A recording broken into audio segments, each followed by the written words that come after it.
அதே மாதிரி ரீசன் இந்த பிசினஸ்ல யார் சொல்றாங்களோ எஸ் அவங்களால ஒரு செகண்ட் கூட இந்த பிசினஸ்ல அடி எடுத்து வைக்க முடியாது. நான் தெரியாம தான் கேட்கிறேன், யாருக்கு காய்ச்சல் இல்ல, யாருக்கு தலைவலி இல்ல, வீட்டுல ஏதாவது வேலை பார்க்காம இருக்குமா, இல்ல ஃபேமிலியில ஒரு ஃபங்க்ஷனுமா, வீட்டுல இருந்து பண்ற பிசினஸுக்கு 1008 காரணம் நம்ம சொல்லிட்டு இருக்கோம். நம்ம லைஃபையே நம்ம என்ன பண்ணிட்டு இருக்கோம், சீரழிச்சிட்டு இருக்கோம் அந்த இந்த கதையெல்லாம் சொல்லிட்டு.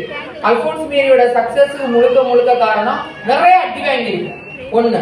ரெண்டாவது என்ன, ஃபுல் டைம் கொடுத்து ஒர்க் பண்றேன். நான் தூங்குறதே நைட் 2:30 மணி தான். மேம் 2:30 மணி வரை என்ன பண்ணுவோம், குரூப்ல நாங்க சேட்டிங்ல இருக்கோம், ப்ராடக்ட் சொல்லி கொடுத்துட்டு இருக்கோம், ஆஃபர் எல்லாம் தூக்கி போட்டுட்டு இருக்கோம். எத்தனை நாள் நம்ம 1 மணி மீட்டிங் வச்சுட்டு தெரியுமா, நைட் ஒரு அயராது உழைப்பு தான். எங்க ஒரு இடத்துல வந்துட்டு அயராது நம்ம உழைக்கிறோமோ அங்க சக்சஸ் இருக்கு. விடாமுயற்சி வெற்றி அப்படிங்கறத நான் என் வாழ்க்கையில வந்துட்டு ஒவ்வொரு செகண்டும் உணர்ந்து அனுபவிச்சுட்டு இருக்கேன். இந்த டைமண்ட் டைரக்டர் இந்த போட்டோ எடுக்கிறப்ப உண்மைன்னு சொல்றேன், அந்த ஃபீலே வேற லெவல்ல இருந்துச்சு. மேம் அப்படி போட்டோ போட்டதுமே என்ன அறியாமலே எனக்கு அழுக வந்துருச்சு. என்னன்னா என்னது நானா அந்த கார் வந்து எனக்கு கார் தானா, உண்மை எனக்கு தெரியல, எனக்கு கார் தானா அப்படின்னு கேட்கிற மாதிரி எனக்கு இருக்கு.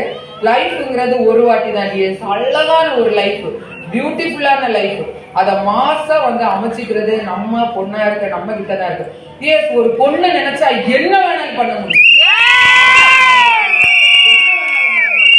அதே மாதிரி என்னோட டீம் பிள்ளைங்க லீடர்ஸ் எல்லாரும் நிறைய பேர் வரிசை இருந்தாங்க.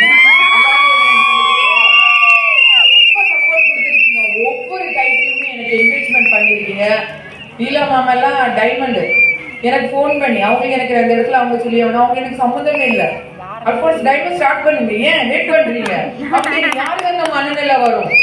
ஓகேவா, அவங்க அதர் டீம் ஃபேமிலி.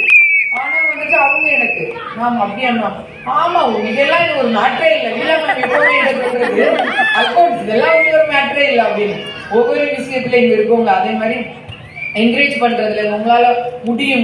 ஒவ்வொரு டைட்டில் எடுத்த உடனே அதை பார்க்காமலே எனக்கு அவங்க பிரியங்கா பட்டியம்மா ஒவ்வொரு டைட்டில் பாக்குறப்போ எனக்கு கங்க்ராச்சுலேஷன்ஸ் பண்ணியிருக்காங்க. அவங்க அவ்வளவு அவங்ககிட்ட பாண்டிங் இல்லாம இருந்தாலுமே எனக்கு என்கரேஜ்மெண்ட் பண்ணியிருக்காங்க. அப்படி சொல்லிட்டே போலாம். ஆனா கலிகாலம் சொல்ல வார்த்தை இல்லை, அவங்க ஊசி பேச்சு விடுவாங்க. டீம் பிள்ளைங்க அவங்க எனக்கு சொல்லிட்டே போல, எத்தனை மணிக்கு கொடுத்தாலும் நான் சொல்லுவேன். அயராத ஒரு சொத்து, அசையாத சொத்து எனக்கு ஆரிஃப்ளேம்ல என்னோட ஃபேமிலி பிள்ளை